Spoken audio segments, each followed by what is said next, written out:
All right, good morning, subscribers. Happy Friday. It is March the 14th.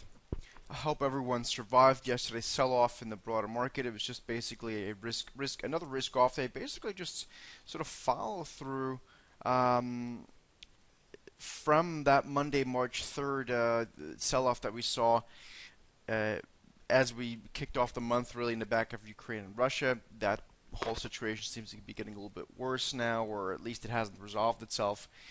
So we got to take it more serious. I think it was a good bounce we had, and we made like I think 2 or 3% in the portfolio. Yeah, 2% thing in the portfolio on that bounce. So now it's good, and I think the portfolio is well positioned here. Uh, mostly cash, 65% cash, up 7.5% year to date. Here, why don't I just show you this? You can see it for yourself.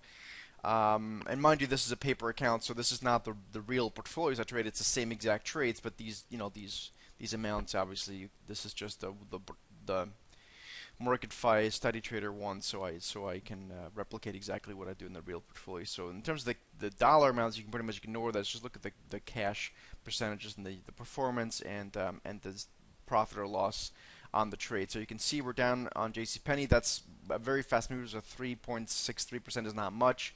Same thing for BWLD and RH. Arguable. We're up 4% on ABX. Tesla, this is I'm short out of money calls, so this is not actually a bad position. It's just an options position. If you want to talk more about this one, happy to talk about it. It's still, I'm short 280 calls. Stock's currently trading at, whatever. Where is Tesla trading as of last night? At 237, so the calls are still way out of the money. So anyway, we'll massage this trade once we get a move here, but so far the stock just consolidating here, so I'm happy to just let it sit. Anyway, that aside, in terms of yesterday's price movement, I just showed you. Actually, interesting enough, we had relative outperformance by the Russell 2000, which was actually at the margin somewhat bullish. I talked about it, but if you take a step back, pretty much all the indices are just basically at lateral support.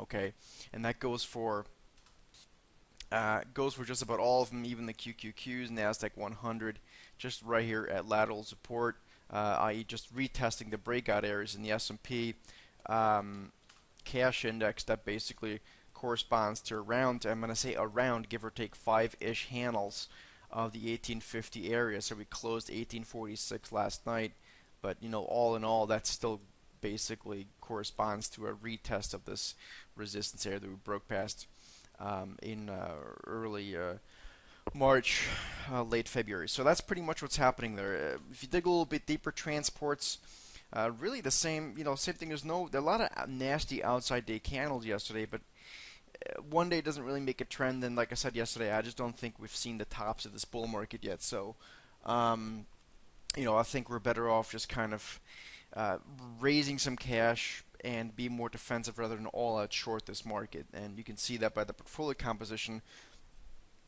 I'm basically long 3 stocks: JCPenney, Buffalo Wild Wings, and RH, which is Restoration Hardware, and then I'm short Tesla, and I'm long ABX, the gold miner, which essentially is a short position versus the broader market, i.e. a defensive play. ABX should be rising along with gold if the broad market stock market comes down. So you can see it's very defensively positioned, and on only 5 open positions, one of which Tesla isn't even really a directional call. It's just kind of sitting there for right now, collecting time premium to the extent that it's kicking in.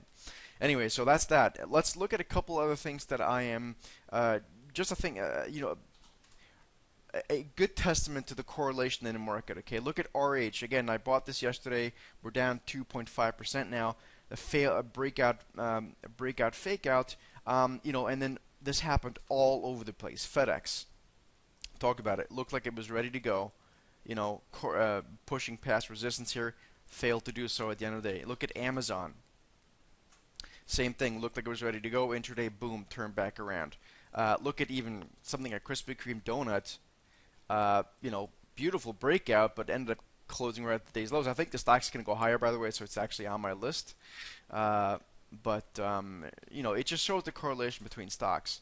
What else was there? Oh, there was Campbell Soup. Same thing, ready to go, but it ended up reversing. So these are all stocks that I think still look very good. I just don't want to buy them here until they actually start showing some strength. On the short side, I'm actually considering shorting GM. Okay, tell you a reason why. I don't think the stock has a ton of downside. But for one, obviously, we are at this very crucial support area here. I think we're going to dip below it at this point. But more importantly, this is basically one of those confluence setup trades that I've talked about from time to time. It looks like we're going to get a lot more of those over the next few months, by the way. So basically, from the highs to the lows here, the stock retraced.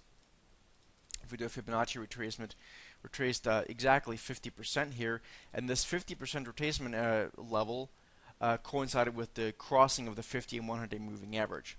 So here the stock has now fallen quite sharply over the past few days, but usually I go for a 23.6% extension.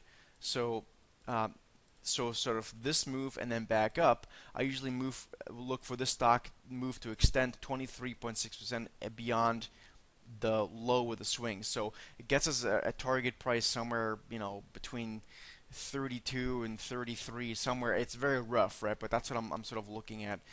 So I'm actually considering shorting GM if we get a chance today. Otherwise, like I said, all the stocks on the long side that I just showed you, I think, are ready to go when they are, but they're not yet. So, with the portfolio up 7.5% year to date, a lot of cash and only a few positions, I think we're in a very good spot to take advantage of whatever opportunities come at us next. And any concern, any questions, as always, please let me know. Otherwise, do remember Fridays are not great days to do lots of trades. So taking a step back on Fridays is always a good thing to do. Hope this made sense. Have a great trading day, and good luck out there. Take care.